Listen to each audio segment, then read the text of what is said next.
Buenas tardes a todos ustedes. Espero que nos estén escuchando. En unos minutos iniciamos.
Buenas tardes a todos. La Asociación Mexicana de Práctica Avanzada en el Cuidado Integral de la Piel, AMPACIP, agradece a todos ustedes que nos acompañen en esta sesión. Este es un espacio creado para informar al público en general y a todos los cuidadores de pacientes en aspectos importantes para el cuidado de la salud de las personas. Hoy, como en sesiones anteriores, abordaremos un tema sumamente importante denominado síndrome de burnout del cuidador. Aspectos que conllevan en el día a día de todas aquellas personas que cuidamos la salud de otras que necesitan nuestro cuidado. Me es grato agradecer la presencia de integrantes de los comités de AMPACIP que trabajan arduamente para otorgarles información de actualidad a ustedes y que nos sigan a través de las redes sociales.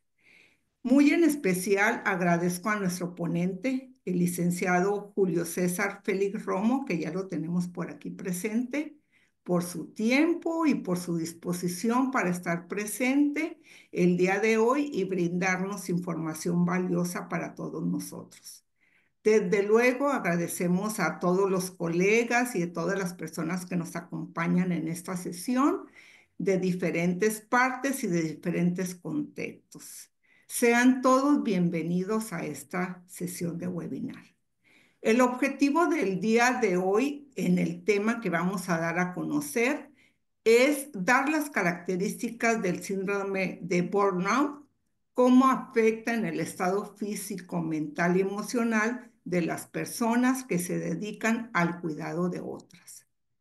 Para dar inicio a nuestras actividades en la sesión del día de hoy, me quiero permitir, antes de darle el uso de la voz a nuestro ponente especial, dar una semblanza de su formación académica y de su experiencia.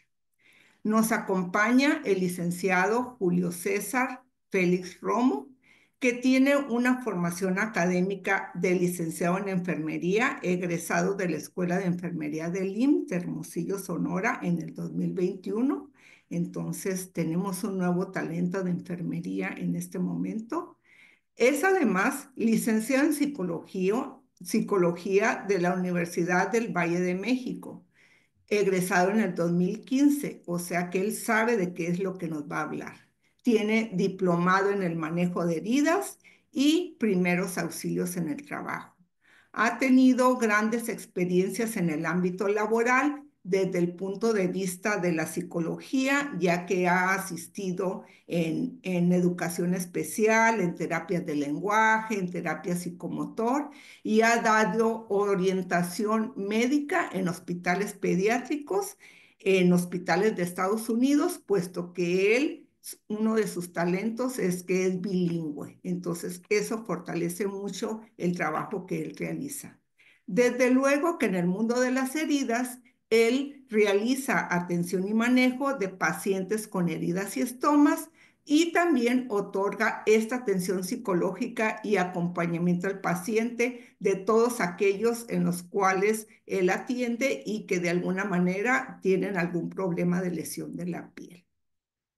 Antes de darle el uso de la voz a nuestro ponente, agradezco a todos los participantes que si tienen alguna duda o alguna pregunta en el transcurso de la ponencia, la pueden registrar en la plataforma Zoom, ya que al final atenderemos cada una de sus dudas y de sus preguntas. Muchas gracias, licenciado César. Félix, le cedo el uso del micrófono, todos suyos. Adelante. Hola, ¿qué tal? Muy buenas tardes. Agradezco mucho su introducción y me es grato para mí estar esta tarde con ese tema tan importante que es un tema que tal vez ya hemos escuchado hablar por ahí o hemos tratado o hemos investigado un poco sobre qué es el tema o tal vez hayamos escuchado de algún familiar, alguna amistad que puede que haya dicho algo sobre este tema, pero no le poníamos el nombre o no sabíamos exactamente qué era lo que es, ¿no?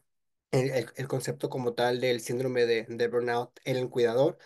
Se ha hablado mucho del síndrome del burnout en el trabajo, pero ahora también se aborda a los cuidadores primarios, que en este caso yo en esta charla de esta tarde me voy a enfocar más al cuidado de un familiar, porque claro está que también puede ser que se aborde de un paciente, etcétera, ¿no? Pero en esta tarde yo me voy a enfocar un poco más en lo que es el cuidado a un familiar, ¿no? Que de hecho en México pues esto se da muchísimo al momento de que pues como somos unas familias mexicanas muy unidas y siempre pues buscamos no cuidar mucho a nuestro familiar, pero en este caso voy a hablar un poco sobre cuáles son las consecuencias, cuáles son los síntomas, qué es lo que nos lleva a tener este síndrome, porque como todo tiene su comienzo y su desarrollo, ¿no? Entonces en esta tarde, pues en esta charla voy a hablar sobre esto y como comentó, pues si le agradezco mucho su introducción, cualquier duda con muchísimo gusto por el chat, yo la puedo responder al final con muchísimo gusto. Pues vamos a dar inicio este día a la charla del síndrome de burnout del cuidador o del síndrome del cuidador quemado. Un gusto para darles esta plática a ustedes el día de hoy. Para empezar, pues como concepto, ¿qué es el síndrome de burnout? Burnout pues viene del inglés que es quemado o agotado, el cual pues básicamente nos está indicando el nombre, ¿no? Que es el, perdón, estado de agotamiento físico, emocional y mental que puede ir acompañado de un cambio en la actitud, pasando de mostrarse a una persona totalmente positiva, afectuosa, a una persona negativa e indiferente. Vamos a abordarlo de una forma general, de una forma un poquito más simplificada. Supongamos que yo tengo un familiar que por desgracia o por azares del destino o por cualquier circunstancia cae en cama o tenemos a un familiar con alguna enfermedad congenital como por ejemplo ya sea el Alzheimer o la demencia y de repente de un día para otro o de un tiempo para acá ya es totalmente o parcialmente dependiente a uno mismo, ¿no? En ese caso pues a mí como familiar. ¿Esto qué pasa? Al principio es un impacto porque pues tienes que cambiar completamente o todo tu estilo de vida o varios aspectos de tu vida. ¿Para qué? Para satisfacer o para básicamente pues ayudar a que esta persona pueda llevar su vida de la mejor manera, ¿no? Vamos a poner un ejemplo muy claro que se da también aquí en México, que es muy común, que de hecho me toca mucho a mí verlo con mis pacientes del día a día, porque pues como también veo pacientes de heridas, también a veces me toca ver ese tipo de casos.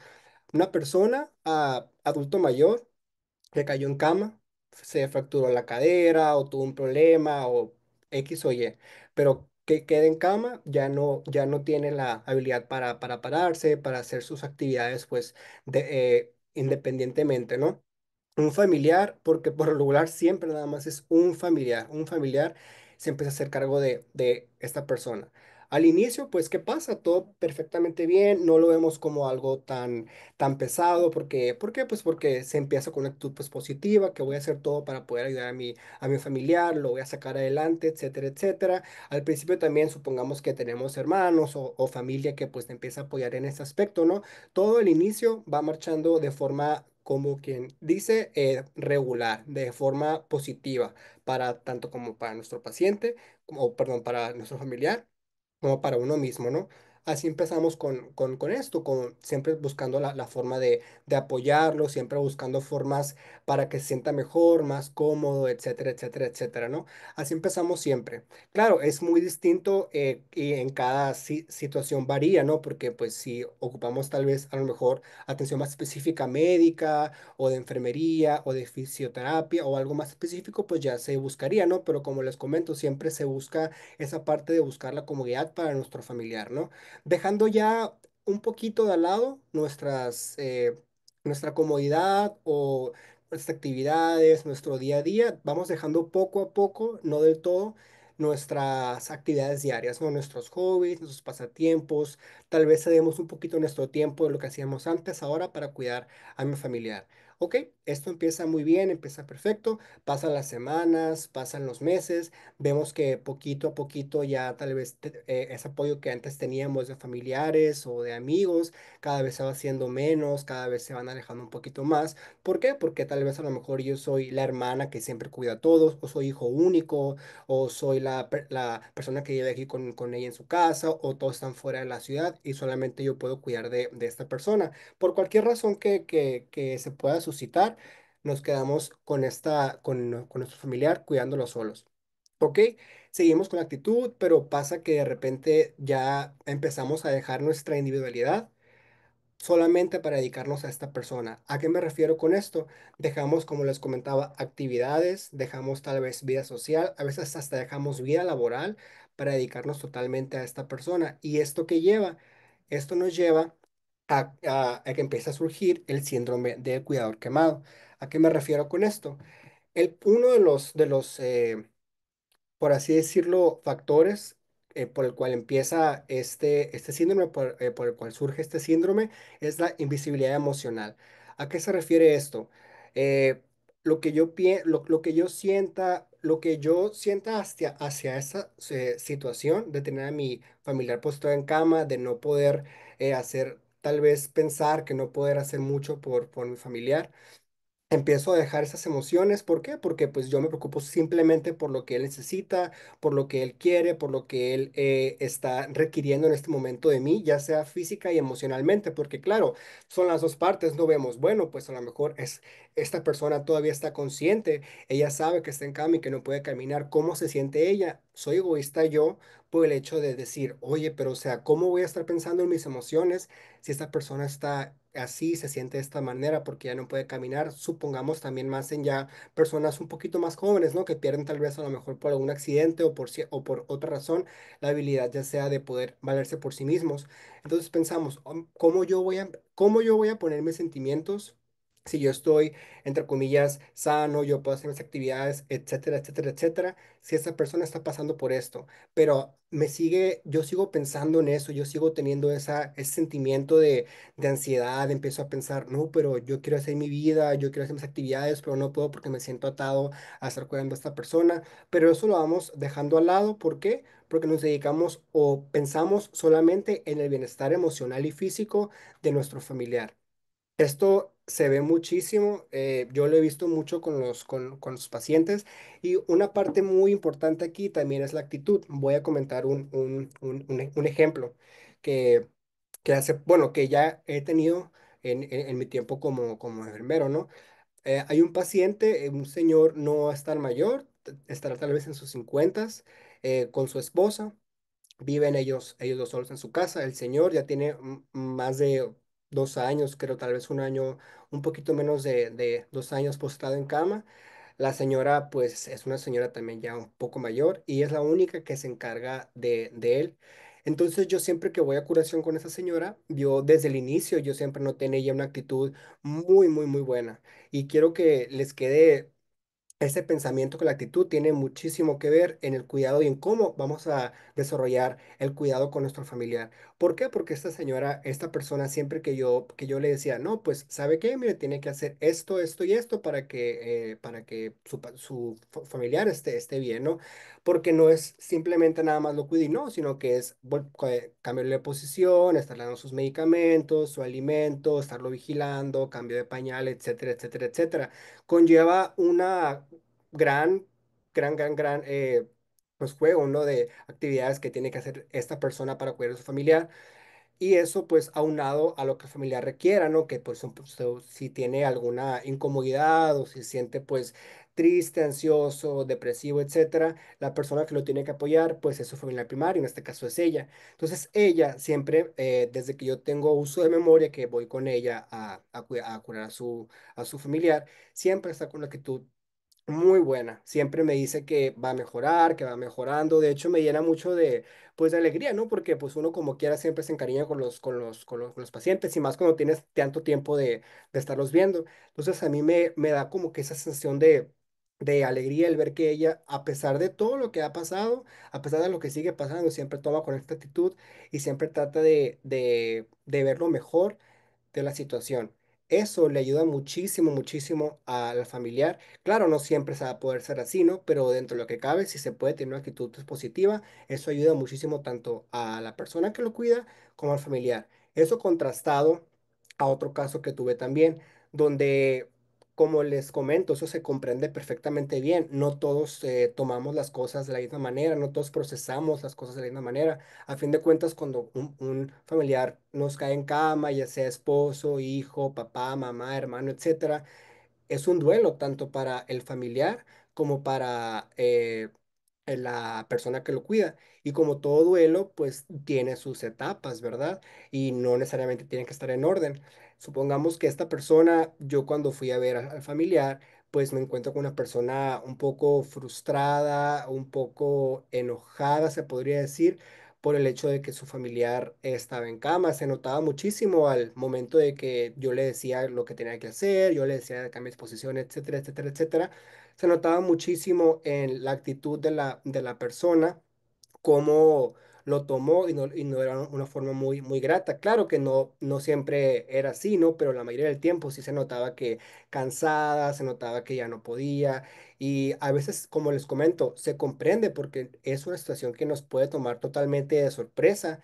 No lo tenemos en nuestros planes y pues a veces no podemos tomar las situaciones con la mejor actitud tal vez, pero algo que sí es muy importante es la actitud y algo que también yo le recomendé muchísimo a esta persona es que tal vez si pudiera recurrir a alguien para que se apoyara con esto, ya sea psicología, ya sea psiquiatría o ya sea cualquier persona que tenga una red de apoyo para que no sufriera de esta invisibilidad emocional, de que simplemente con sus acciones ya se notaba que ella sentía algo más por estar en esa situación.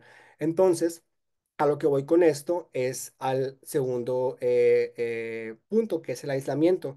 Es sumamente importante tener una red de apoyo de amistad, red de apoyo de familia, red de apoyo de quien nos rodee, alguien que nos pueda apoyar, no solamente para cuidar a nuestro familiar, sino para, como les comento, también tener esa red de apoyo emocional que nos pueda brindar ya sea simplemente comentar la situación, ya sea simplemente desahogarnos o buscar tal vez alguna alternativa o herramienta que nos ayude a gestionar nuestros sentimientos, porque una cosa es estarlo sintiendo y tratarlo de gestionarlo uno mismo y lo que yo perciba, lo que tal vez estoy haciendo bien o haciendo mal, o buscar tal vez opiniones de algún experto o de alguien de confianza que me pueda dar tal vez otro punto de vista de la situación para yo poder tener herramientas para poder afrontar mis sentimientos y poder llevar de la mejor manera este proceso, ¿no?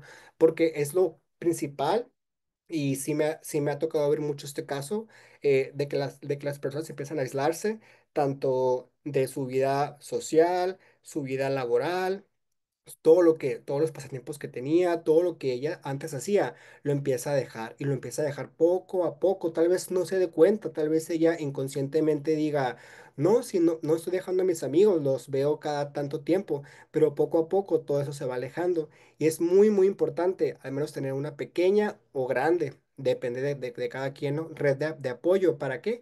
Para poder llevar el proceso de cuidado de la mejor manera para tanto para mi familiar como para uno mismo. ¿Por qué? Porque luego viene la pérdida de independencia. ¿Qué significa esto? Viene totalmente de la mano de lo que comentaba de perder las amistades, perder los pasatiempos, perder hasta el trabajo, porque he escuchado, bueno, he tenido pacientes que su familiar también renuncia a su trabajo simplemente para dedicarse a esta persona, ¿no? Y algo que yo escucho mucho de esto es que siempre dicen las personas, es que nadie lo va a cuidar mejor que yo, es que nadie lo va a cuidar como yo. Es un pensamiento totalmente erróneo. ¿Por qué? Porque no tenemos que pensar que alguien le va a hacer mal o que alguien no lo va a hacer como yo, porque a fin de cuentas el fin siempre es el mismo, que nuestro familiar esté bien, que nuestro familiar esté óptimo, que esté en buenas condiciones, que esté cómodo, que esté alimentado, que esté hidratado, que sus medicamentos estén siempre en orden, etcétera. El fin siempre va a ser el mismo. Entonces, tal vez, y si damos lugar a que tal vez un familiar o ya sea enfermera, cuidadora, etcétera, nos ayude con esta parte para no perder nuestra independencia, no perder nuestra pues básicamente nuestro día a día, porque si empezamos a dejar que esto nos consuma de poco a poco, al final va a surgir ya lo que es el síndrome del cuidador quemado, que ahorita en un momento más voy a decir exactamente cuáles son los síntomas. Esto es ya antes de que surja, esto es cuando apenas va a empezar a surgir lo que es este síndrome, ¿no? Y algo muy importante también que va de la mano con todo esto, pues es obviamente la carga física y la carga emocional. Ambas tienen su importancia, no una es menos importante que la otra. ¿Por qué? Porque los sentimientos y las emociones y todo lo que pasa por nuestra mente repercute totalmente en nuestro estado de salud físico también. Y no hablo solamente nada más de lo físico, no hablo solamente nada más de mover al paciente, de estarlo cargando. Claro que no, porque eso obviamente es muy pesado y también para esto se requieren otro tipo de tal vez aditamentos o ayuda. Pero también hablo de la carga física de empezar a desvelarse por la ansiedad, empezar a no comer bien porque por la ansiedad, por estar pensando simplemente en la situación de mi familiar. Y esto va totalmente de la mano, ¿no? Con la carga emocional. Algo muy común. Dos factores que siempre están en estas personas con el síndrome, la depresión y la ansiedad.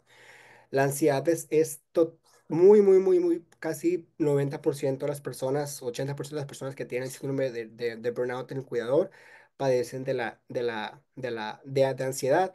Y puede que uno diga, no, tengo ansiedad, pero tampoco podemos decirlo así tan fácil, ¿no? Para eso sí tendríamos que ir con un profesional para que pues, nos dé tratamiento y nos diagnostique con trastorno de ansiedad o depresión. Podemos tener los síntomas tanto de ansiedad y depresión, pero ya sí tenemos que ir con un profesional. ¿Para qué? Para que nos oriente y para que nos dé estas herramientas para poder pues estar pues combatiendo estos cambios en nuestra vida que se junta pues la ansiedad y la depresión. Pero estos dos trastornos son muy comunes en el síndrome del cuidador quemado. Les voy a comentar otro ejemplo también que tiene mucho que ver con esto, de una persona que yo sí presencié cómo poco a poco sí se fue deteriorando, porque en un inicio su familiar era igual, ¿no? Su familiar cayó en cama, era definitivo, era una persona joven, era su esposo. Entonces, al inicio, como les comentaba hace un momento, estaba todo muy bien, ella sabía pues a lo que se enfrentaba, ella sabía que lo tenía que cuidar. ¿Por qué? Porque no tenían hijos, eran ellos dos nada más, y pues vivían solos. Ella desde un inicio buscó todas las herramientas para que él estuviera cómodo, para que tuviera la mejor eh, pues calidad de vida, ¿no? En su hogar. Entonces, yo le comentaba, ¿no? Desde un principio que era buena idea que tal vez y se consiguiera también a alguien para que la apoyara, para que no estuviera siempre con ese cuidado constante, ¿no? Para que también tuviera sus actividades, pero ella me decía que no, que como les comentaba ahorita, que nadie lo va a hacer mejor que yo, que simplemente yo quiero estar aquí, etc, etc, etc. Ponía varios peros, ¿no? Pero ella decía, aparte que yo tengo esa buena actitud, me decía, yo estoy consciente de la situación y yo sé que esto va a mejorar. Ok, perfecto. Es una persona que pues claramente iba a visitas recurrentes a su domicilio. Entonces yo presenciaba cambios de actitud, pues un poco a veces más grandes de cada visita que yo tenía. Entonces, cuando yo noté esto, le hice un comentario simplemente de que si no tenía, que si ya había pensado en lo que yo le comenté de, de contratar o buscar ayuda o que alguien la apoyara con esto. Y ella seguía diciendo que no, que nadie lo iba a cuidar mejor que ella, etcétera, etcétera, etcétera. Entonces, por desgracia, la persona falleció. Ya después de esto ya no tuve contacto con ella, pero algo que también sí es muy, muy, muy común en este tipo de casos es que después de esto viene la culpa y el arrepentimiento. ¿Por qué? Porque nos pasamos a culpar de que tal vez no lo cuide como debía de ser, o no hice todo lo que tenía que hacer para que estuviera bien su cuidado, o no lo tuve en las mejores condiciones, etcétera, etcétera, o algo se me pasó, o algo no hice bien. Y llega este sentimiento de culpa después de que haya pasado cualquier situación, que también y se da, eso también se puede dar, aunque la persona no haya fallecido, también se da durante el proceso pues, de que esta persona tenga su padecimiento que lo haya hecho que esté en cama, ¿no? Entonces, este sentimiento de culpa siempre buscamos a quién culpar, ya sea a uno mismo o ya sea a la persona, no sé, al hospital, a la enfermera, al médico, que no hizo esto, que no hizo aquello, y buscamos siempre ese factor de culpar a alguien, cuando a fin de cuentas, pues no tenemos que buscar culpas de nada, porque pues si yo hago todo lo que está en mis manos, eso es muy importante, tenemos que saber que está dentro de mi entorno, que está a mi alcance para yo poder cuidar a este paciente. No podemos crearnos expectativas no reales o muy grandes. ¿Por qué? Porque tenemos que ser también realistas. ¿Para qué? Para no caer en la ilusión o en que algo va a salir así, que al final no salga como uno quiere, que venga totalmente lo que es la depresión, ¿no? Por eso la importancia de crear expectativas realistas de mi situación y de lo que yo puedo hacer con mi situación para poder sacar adelante, pues, todo esto, ¿no? Que es básicamente el cuidado de mi familiar. Como les comento, estaba totalmente enfocado a un familiar, ¿no? Porque ya en un entorno, pues tal vez hospitalario, un entorno ya más de laboral, pues ya es un poquito distinto, ¿no? Pero en este caso, como es más enfocado a lo familiar, me baso un poquito más en lo emocional, porque obviamente hay una conexión, hay un lazo emocional, y es un poquito más difícil desprenderse de todo eso. Y por eso es un poquito más difícil también el hecho de que no tenemos esa carga emocional que siempre está constantemente con nosotros, ¿no? Ok. Los síntomas, tal cual del síndrome de burnout del cuidador, empezando, pues es el agotamiento y la fatiga crónica, el aumento o disminución del apetito y del peso. Muy importante aquí, no tenemos que dejar de lado nuestra salud, no tenemos que dejar de lado nuestra salud ni mental ni física, tenemos que alimentarnos bien, tenemos que hacer ejercicio, tenemos que hacer todo lo posible. ¿Para qué? Para poder seguir cuidando de esta persona. Algo que yo siempre también les comento a mis pacientes también, ¿no? Que Mira, le digo, si usted cae en cama, si usted se enferma, si usted le pasa algo, ¿quién va a cuidar de su familia? Y se quedan pensando, no, no, pues sí es cierto, porque si es verdad. A veces que llego y veo una persona que está muy enferma o muy cansada y le digo, tómese un descanso, haga esto, porque le digo lo mismo, si usted cae en cama, usted se enferma, ¿quién va a cuidar a su paciente? Va de la mano de que tienen que, pues, obviamente alimentarse bien, hacer ejercicio dentro de lo que se pueda, tratar de buscar ciertas actividades tal vez para poder mantenerse dentro de todo lo que pues, se pueda, lo más sano posible, ¿no? Después vienen los trastornos del sueño, el insomnio. Esto va de la mano totalmente de la ansiedad. ¿Por qué? Me pongo a pensar en lo mismo, en que, ¿y si mañana pasa esto? O si no lo estoy cuidando bien, o nadie me ayuda, nadie me apoya, estoy totalmente solo, no sé cómo hacer esto, no puedo buscar ayuda con nadie más. Empieza esos trastornos del sueño. Empieza a darnos lo que es esa ansiedad, no podemos dormir, no podemos conciliar el sueño. Y de la mano de esto vienen los excesos. Empiezo a tomar, empiezo a fumar, empiezo a tomar. Puede ser exceso de cualquier cosa, ¿no? No necesariamente de alcohol o tabaco. Puede ser exceso de café, puede ser exceso de alguna actividad, puede ser exceso de hasta comer de más. Viene muy de la mano de los trastornos del sueño, de la disminución del apetito o aumento del apetito y empezamos a hacer un poquito más esto, ¿no? Que pues como les comento, cualquier cosa en exceso es totalmente malo.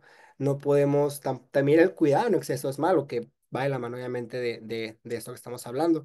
El cuidado a una persona también excesivamente es mala porque nunca podemos tener, nunca va a estar a las condiciones que uno se hace sus ideas totalmente... eh, grandes de cómo puede estar la persona si no somos realistas, ¿no? Porque a fin de cuentas todo cae en lo que podemos hacer con nuestro familiar. Y al final, pues viene el abandono de ti mismo. Siempre me hago esta pregunta. Yo también tuve una situación donde tenía un familiar en cama, entonces yo pensaba, bueno, si estoy haciendo todo esto para que mi familiar esté bien, decía, ¿y dónde quedo yo? ¿Dónde quedan mis actividades? A veces hasta uno se siente culpable porque tiene ciertos pensamientos tal vez un poco malos, ¿no? Que siempre llegan los pensamientos intrusivos de, ¿y si llega a pasar esto? Ya estoy cansado, etcétera, etcétera. A veces es muy común que como les comentaba ahorita que lleguen esos pensamientos intrusivos de tal vez si esta persona ya no está aquí, tal vez si fallece yo esté mejor y cuando uno piensa eso, ¿qué pasa? Me siento mal, ¿no? Pero ¿cómo puedo estar pensando en esto? ¿Cómo puedo pensar que mi familiar fallezca si yo lo creo que conmigo? A pesar de que estemos cada vez más deteriorándonos físicamente y emocionalmente, buscamos siempre, siempre, siempre la forma de que nuestro familiar esté bien, ¿no? Y bueno, ahora de los síntomas emocionales, empieza la tristeza, irritabilidad, ya todo nos molesta, empezamos a sentir que todo lo que nos pasa en nuestro entorno, cualquier cosa, por más mínima que sea, tenemos esa irritabilidad de a veces a nuestro propio familiar se nos empieza a hablar o nos pide algo. Sentimos como, ya va a empezar a pedirme cosas, ya en cuanto me levante me va a pedir el desayuno, o tengo que darle los medicamentos, tengo que acomodar esto para él, ta, ta, ta. Empezamos a cualquier cosa por más mínima que sea empezamos a irritarnos. Y obviamente, pues si yo me irrito, ¿quién también lo va a resentir? Mi familiar. Él también va a empezar a sentir ese rechazo, esa irritabilidad, ese constante pues como repele, ¿no? De mi parte hacia él. Y obviamente pues ahí va a haber una dualidad de que ambos van a estar pues en un estado anímico muy malo, un estado anímico pues bajo, donde ambos van a tener esa tristeza, donde van a tener los cambios de humor de estados de ánimo frecuentes, que puedes un día estar bien, pero en la tarde te pones a pensar eso de que por qué estoy pasando por esto y te pones triste, tu familiar lo nota, ambos se ponen tristes y de hecho el no compartir eso con tu familiar, porque también muchas veces pensamos de que no, pero ¿cómo lo voy a decir yo a mi papá, a mi mamá, a mi hermano? Que me siento mal por cuidarlo, me voy a ver muy mal yo, soy mal hijo por no querer cuidarlo, o si le digo, se va a poner más triste. Pero muchas veces la comunicación es la clave también para que ambas partes estén pues bien, estén en sintonía, porque no necesariamente la persona que le digas que tú sientes que estás un poquito cansado o que sientes eso, no lo va a tomar como si fuera su culpa. Tal vez si hablándolo, tal vez si ambos pueden tener esa plática, esa charla sobre cómo pueden estar los dos mejor, porque muchas veces asumimos cosas que no son ciertas y tal vez si con la comunicación esto puede, pues, se puede esclarecer totalmente, ¿no? Y viene de la mano también de la pérdida de memoria y atención y concentración. Eh, un escenario, tenemos un paciente polifarmacia que toma muchos medicamentos. Empezamos a hacer su rutina de medicamentos, su rutina de desayuno, que toma vitaminas, que tiene que hacer que tiene que venir fisioterapia, tiene cita con tal persona, va a entrar persona a nuestra casa. Ok, todos nos enfocamos en nuestro familiar, familiar, familiar. Y todos simplemente es en él. Todas las actividades se basan en él. Empiezo yo a dejar un poquito de lado todo lo que yo quiero, todo lo que yo pienso, todas mis actividades, todo lo que tengo que yo que hacer, tal vez hasta dejar de lado muchas veces actividades del día a día que se empiezan a olvidar. Esto pues va de la mano de la concentración, empiezo a simplemente a divagar o empiezo a no darme cuenta de lo que yo necesito y pues esto nos lleva a tener pues ese como sentimiento de estar simplemente como si estuviéramos flotando, como si no tuviéramos esa individualidad. Y pues obviamente al final llega la depresión y la ansiedad, como les comento. Estas dos son las más comunes trastornos que se dan en el síndrome en la persona con el síndrome del cuidador quemado. No es tan fácil decir tengo depresión, tengo ansiedad, no es algo que se pueda autodiagnosticar como tal. Claro que un profesional te tiene que obviamente diagnosticar y en dado caso de pues tenerlo, tiene que dar ciertas herramientas, ya sea tratamiento farmacológico, tratamiento psicológico. También el psicólogo puede darte herramientas que tú puedas hacer sin tomar tal vez medicamentos, si no es necesario, para poder que tú salgas de este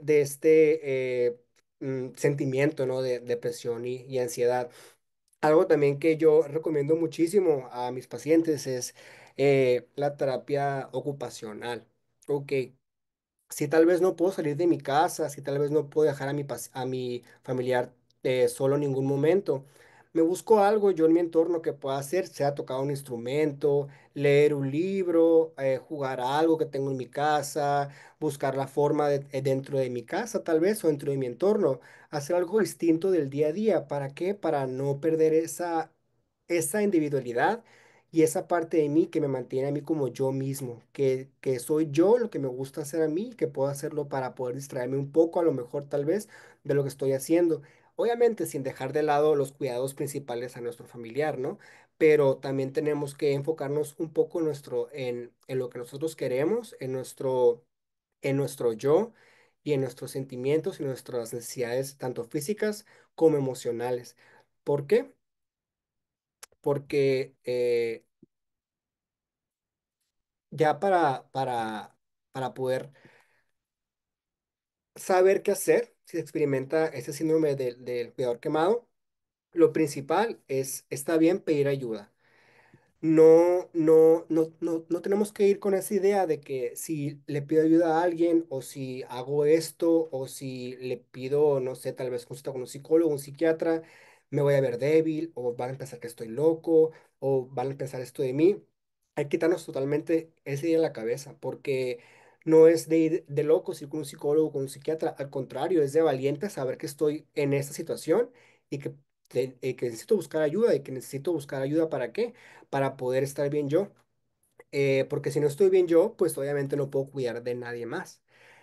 Otra cosa también muy importante es fomentar la autonomía de la persona dependiente. Tal vez no se puede en todos los casos, tal vez no se puede, hay casos donde la persona pues es totalmente dependiente, pero hay casos donde es parcialmente dependiente. Supongamos que tal vez yo puedo editarle ciertas cosas, ¿para qué? Para si en la mañana tal vez yo le daba desayuno, ok, pues yo dejo que ella lo haga sola, o si yo lo llevaba al baño. Vamos a buscar la forma de que ella lo pueda hacer, de que esta persona poco a poco, tampoco va a ser muy rápido, también depende mucho de qué tipo de padecimiento tenga, ¿no? Nuestro familiar, de que poco a poco tal vez pueda hacer sus actividades, no al 100% como las hacía antes, pero sí que pueda hacer ciertas actividades. ¿Para qué? Para que esta persona también se sienta dependiente, también se sienta que está haciendo algo por él mismo. Porque en esta charla yo me estoy enfocando simplemente al cuidador, pero también otra charla muy buena sería cómo se siente la persona que es, pues obviamente dependiente, ¿no? Que también es otro tema muy importante.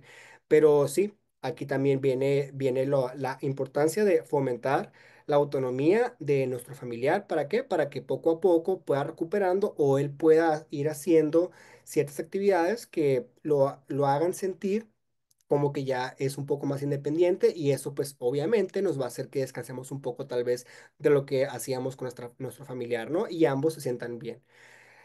Otra cosa importante que les comentaba hace un momento, dedicarte diariamente algunas horas para ti.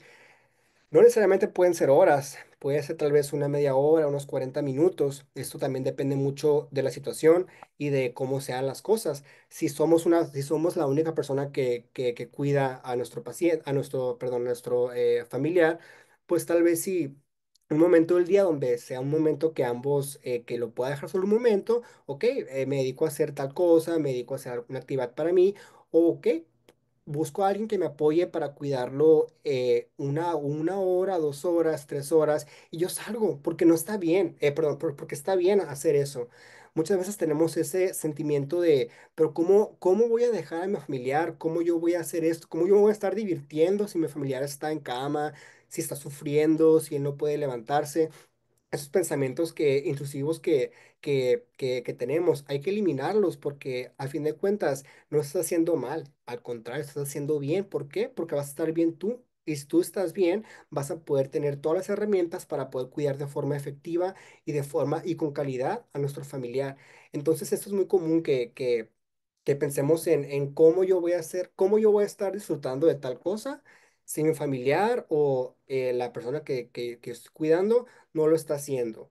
O cómo yo me voy a sentir bien si mi familiar está sintiéndose así. Y no hay que traspolar esas emociones porque en realidad si no preguntamos a la persona, no lo sabemos. Es muy importante, como les comentaba, la comunicación.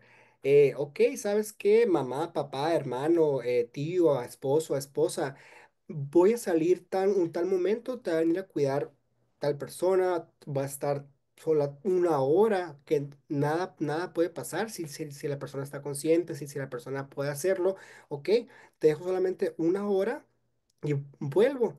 Ah, ok, perfecto, está bien. Si se habla, si se tiene esa comunicación, no hay por qué sentir esa culpa o no hay por qué sentir ese sentimiento de que estás haciendo algo mal, porque al contrario, no estás haciendo nada mal, estás ayudándote a ti mismo para poder estar en las mejores condiciones emocionales para cuidar a nuestro paciente, porque es muy importante, sumamente importante la salud emocional en el cuidado de alguien. Otro punto es mantén activas sus relaciones personales y sociales. No hay que dejar nuestras amistades, nuestra familia ni nuestro trabajo. Tal vez a veces sea inevitable, pero dejar el trabajo tal vez o dejar ciertas cosas, pero tener esa red de apoyo, ya sea chica o grande, ¿para qué? Para, si no es tal vez cuidar a nuestro familiar o estar con nosotros, tal vez simplemente desahogarte o tener esa red de apoyo y confianza para poder transmitir lo que estás sintiendo, porque no es bueno estarse guardando todo eso que uno siente. Las emociones repercuten totalmente en el estado físico y fisiológico de nosotros, aunque no se crea, pero sí repercute totalmente. Por eso es importante saber cómo gestionar esas emociones y qué mejor que tal vez buscar otras opiniones o simplemente hablarlo o ir a terapia o buscar cualquier herramienta que tú sientas que te va a ayudar a que esto mejore, lo puedes hacer sin ningún problema. Ok, otro punto es aprender a aceptar la situación del enfermo y tu situación como cuidador quemado. La aceptación, esto viene parte del duelo. Muchas veces, la primera etapa que a mí me toca, como que me ha tocado, perdón, ver más que nada en mis pacientes, la negación. La negación, estoy negado, no es que yo no me siento así, yo no estoy mal, yo me siento bien, yo no estoy triste, yo no siento ansiedad, yo duermo bien, yo como bien y el hecho es todo lo contrario. Está mal alimentado, se ve físicamente cansado, en sus rasgos físicos se ve la ansiedad, se ve que tiene algo más esa persona. Entonces el primer paso para poder eh, hacer algo al respecto, ya sea con buscar ayuda o empezar a hacer tal vez dentro de casa algo o cualquier actividad o cualquier paso que tú puedas hacer para cambiar esa situación y para poder tratar el síndrome, es aprender a aceptar la situación tuya y de tu familiar, porque esto es muy importante al momento de las expectativas. Las expectativas tienen que ser realistas totalmente sobre la enfermedad y sobre tu familiar.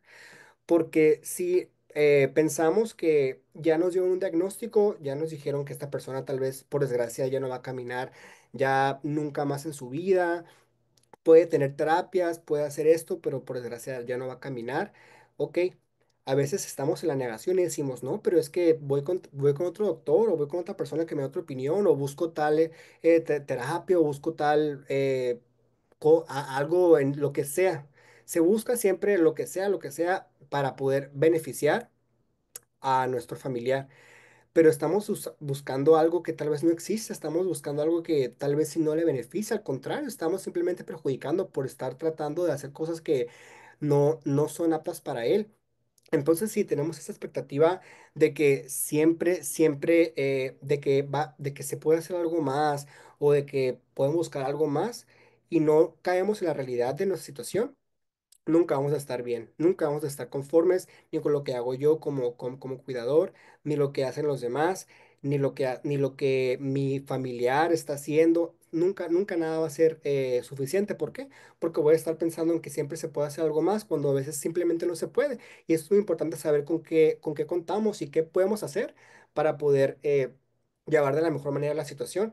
Tal vez nunca más pueda caminar nuestro familiar, pero ok, voy a buscar formas de que pueda sacarlo de mi casa, si es que se puede, o poder buscar alguna actividad que mi familiar y que yo podamos hacer hasta juntos. ¿Por qué? Porque también se puede buscar eso, que se pueda hacer una actividad juntos para alimentar lo que es la relación. Claro que es muy fácil y bueno, sería muchísimo mejor un escenario donde tenemos muchos hermanos o mucha familia o mucha gente que nos pueda ayudar a cuidar a esta persona. Ahí que se distribuye las actividades, se distribuye el cuidado, se distribuyen muchas cosas. Esto pues sería un escenario un poco pues más fácil, ¿no? Tal vez para tanto para el familiar como para todos en general, pero por desgracia no es así. Y hay un factor también muy común en esos casos. Por lo regular, quien más sufre de este síndrome son las mujeres. ¿Por qué? Porque por alguna razón, más que nada aquí en México, se nos ha inculcado, se nos ha dado esa idea de que la mujer tiene que ser la que cuide, la que cuide, la que cuide, cuando no es así, pero se tiene que repartir totalmente lo que son las actividades, ¿no? Pero por desgracia, pues se han ido inculcando ciertas ideas que tenemos que la mujer se encarga de esto, que de hecho es un factor, es un hecho que las que más sufren de ese síndrome son las mujeres. ¿Por qué? Porque se encargan más que nada del cuidado pues del familiar, ¿no? Lo cual no debería ser así, porque si hay una familia que se pueden dividir actividades, se pueden dividir el cuidado, pues sería lo ideal. ¿Para qué? Para que no se caiga en llegar a tener el síndrome del cuidador quemado. Esto es sumamente importante para saberlo y para acatarlo, pues saber que todos los síntomas que ya comenté, si tal vez tú sientes o si has tenido o si alguna vez o conoces a alguien que los ha tenido o que o que pueda llegar a esto, es importante que se lo haga saber para que pueda actuar de forma adecuada, de forma pronta y que pueda evitarse todo lo que conlleva tener el síndrome, ¿no? Porque como algo muy importante que yo siempre les he dicho a todos mis pacientes, a sus familiares, y que es muy importante hacer hincapié, es que para cuidar a los demás debe de cuidarse uno mismo. Y para cuidar y para estar bien, para que estén bien los demás a mi entorno, pues también tengo que estar bien yo, ¿verdad? Así que si tenemos o si conocemos a alguien que puede estar pasando por esto, o si yo estoy pasando por esto, debo de aceptarlo, debo de identificar los síntomas, debo de identificar los factores que me están haciendo llegar a esto. ¿Para qué? Para poder buscar las herramientas para poder afrontarlo de la mejor manera, ¿no? Entonces yo quiero cerrar este tema con esta frase, ¿no? Que les comento que para cuidar a los demás debes de estar bien, debes de cuidarte uno mismo. Así que como les digo, si tienen alguna duda, con muchísimo gusto se las atiendo por aquí por Zoom. Por mi parte ha sido todo, espero haya sido de su agrado el tema. Es un tema muy largo, traté de hacer un poco más compacto. Como les comento, también hay muchos donde indagar sobre el paciente y lo que tal vez nuestro familiar pueda llegar a sentir, pero eso es otro tema para poner en la mesa. Pero quedo a sus órdenes para cualquier pregunta y les agradezco mucho por su atención y por su tiempo. Muchas gracias, Félix. Pues la verdad nos ha dado una excelente información y un excelente panorama de una situación que es más común de lo que pensamos o de Así lo que es, pudiéramos ver por ahí. así es. Sucede mucho en los profesionales de salud, en nosotros como Mm, tal, Ujú. pero se ve como más arraigado y más, mm,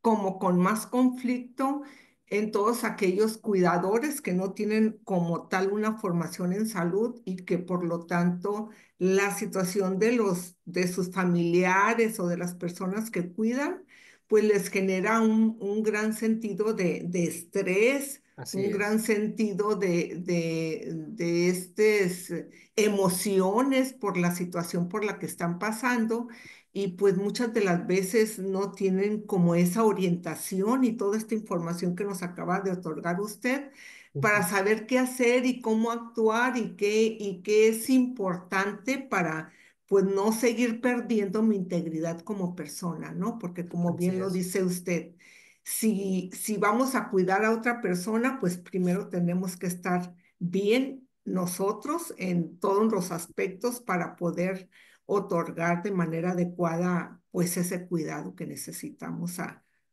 las personas que estamos atendiendo. Pues muy interesante todo el contexto que nos da. Muchísimas gracias.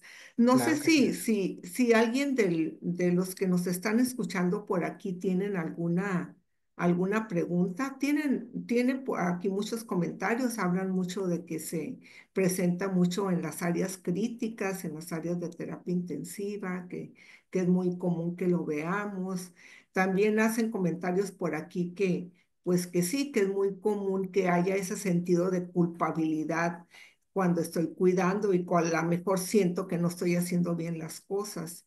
Eso Ujú. es lo que nos comentan por aquí, pero pues no sé, nos dicen excelente tema, pero De no hecho, es algo veo que antes sino hasta ni siquiera tenía un nombre como tal, ¿no? Porque ha existido desde hace muchísimo tiempo, pero simplemente no le damos la importancia o no sabíamos exactamente qué era lo importante que era para poder, pues, afrontarlo, ¿no? Porque siempre ha así existido, es. siempre ha estado Siempre ha este existido. síndrome, simplemente que hasta ahora se ha dado el nombre y se ha tratado de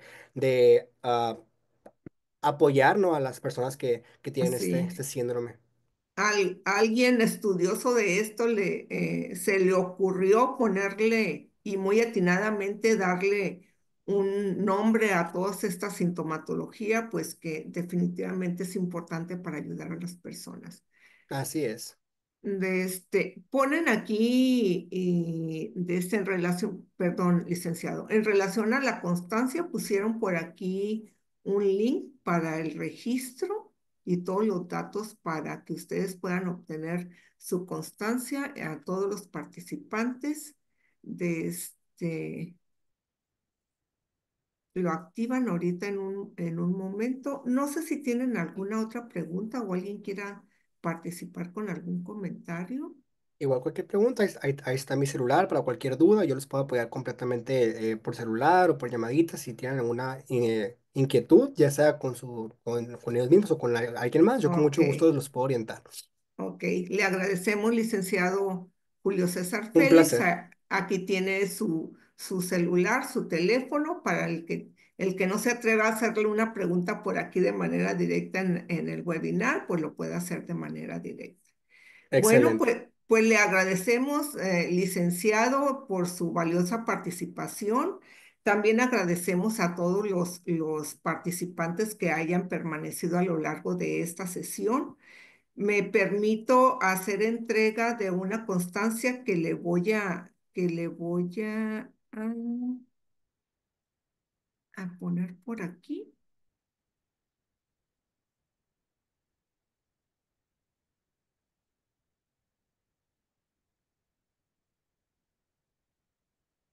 Mm, mm, mm.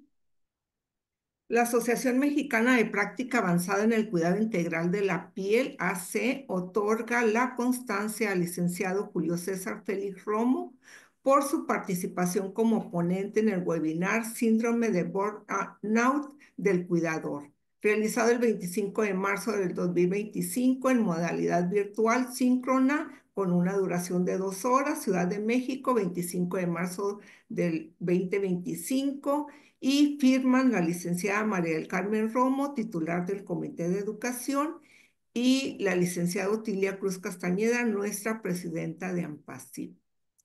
Bueno, esta es su constancia. Muchísimas gracias. Le Estamos a la orden para agradece. cualquier cosa. Ah, perdón. Gracias, muchas gracias. Aprovecho para todos los colegas que estén presentes y personal de salud que esté presente en esta sesión para que se inscriban y sean socios de nuestra asociación de AMPACID. Aprovechen las oportunidades académicas que estamos preparando para todos ustedes. Nos pueden buscar en las redes sociales, en la página oficial de AMPACID y ahí pueden encontrar todos los datos para la inscripción. Si no tienen nadie ninguna duda y ningún comentario, pues agradecemos, licenciado Félix, por su enorme esfuerzo, por estar aquí el día de hoy con todos nosotros. Y agradecemos a todos los que nos acompañaron a lo largo de estos minutos en esta sesión tan interesante. Los esperamos en las próximas sesiones que estamos preparando especialmente para ustedes con información igual de interesante que la que presentamos el día de hoy. Y damos por terminada la sesión del día de hoy. Muchas gracias.